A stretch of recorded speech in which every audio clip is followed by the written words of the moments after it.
Okay, guys, so I'm going to talk some more on this 12-year cycle, connecting that to uh, next year's predictions.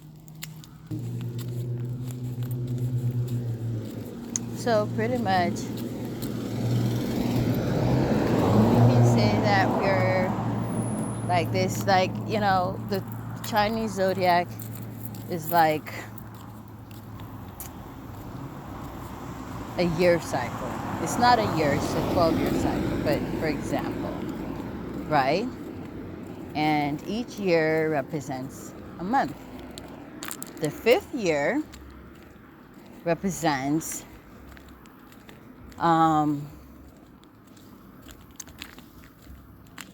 well, let me rephrase that. Each year represents a house.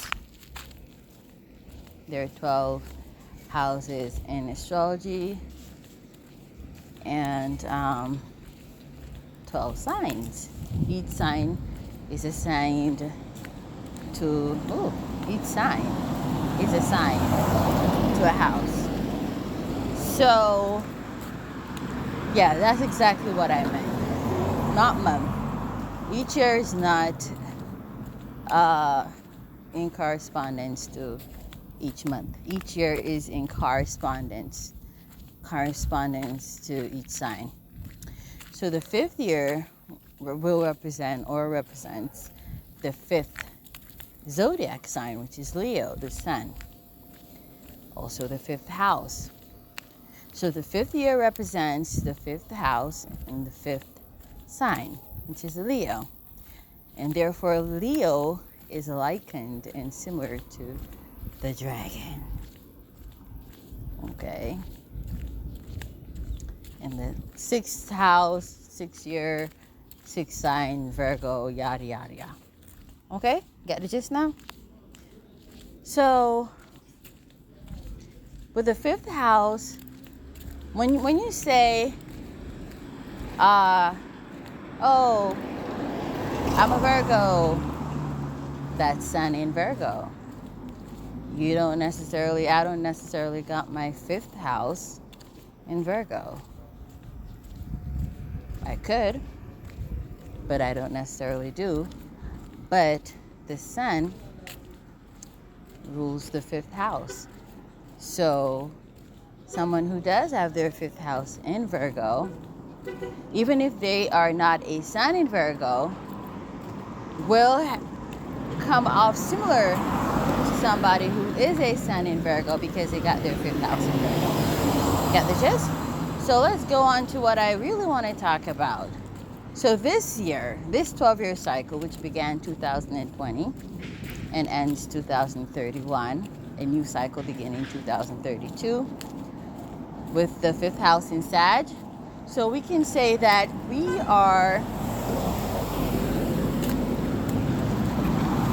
going through a scorpionic cycle.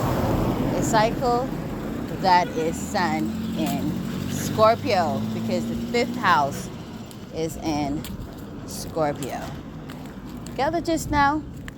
So we are being heavily impacted by all that it means to be a Scorpio.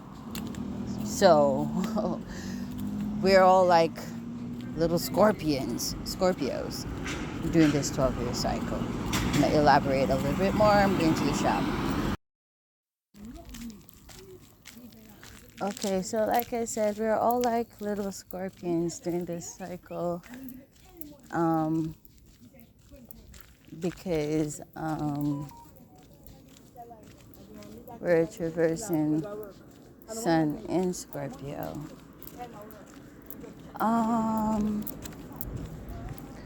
Scorpio is a water sign, and it represents desires, the genitals. That's a part of the body that it represents, the genitals, and whatever we use the genitals to do, which is have sex. So it also rules sex, and Be so, it rules transformations. It also rules death. And the word death in this sense is broad. It is not limited to physical death, nine of swords, three of swords. No, it is like, well, pretty much any death is nine of swords, three of swords. Could be financial death, mental death, death of a relationship, yada, yada, yada, yada. So, but it also rules the hidden realm or things buried deep beneath, or fears, because we always try to hide our fears and try to dismiss them and ignore them. So Scorpio also rules our fears. So yeah, it is a water sign, and every water sign, I mean, like the moon rules our emotions, and water, the moon, I mean, it rules Cancer, the frequency of Cancer. That's the fourth house, the fourth zodiac sign. Cancer is water, the seas, the oceans. And so every water sign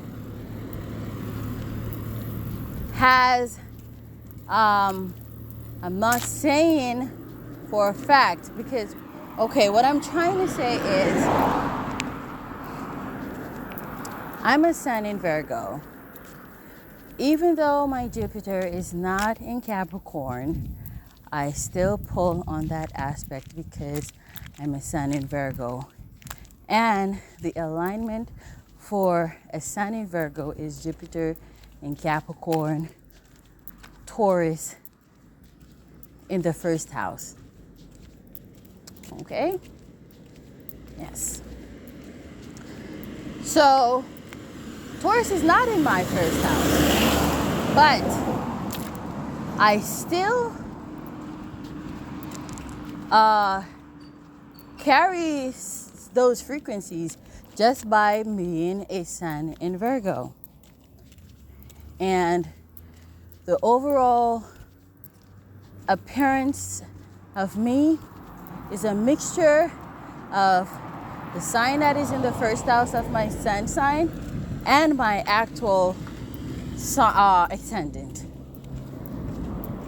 So that is the overall projection of,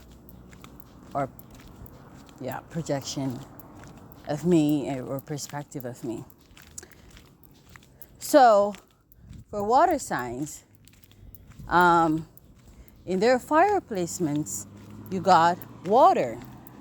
So for their Mars, in their Mars, which is the first house, the ascendant, the Sun, which is Leo, the fifth house, Jupiter, which is the ninth house.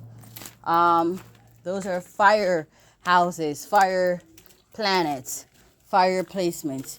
You have water in them for water signs. So pretty much every water sign is emotional, even though Cancer is what rules our emotions. You get what I'm trying to say now? So even if you are Sun in Scorpio and you have literally no Cancer placements in your natal chart, you're still emotional. Because for Scorpios, the alignment of a Sun in Scorpio is Cancer in the first house. Okay?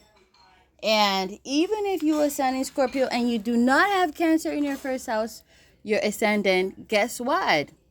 You still gonna be emotional because you still pull on each and every placement that comes with that falls in the alignment of being a Sun in Scorpio. You get what I'm trying to say now? So the real message now, that was an introduction. The real message is coming after this one. Okay.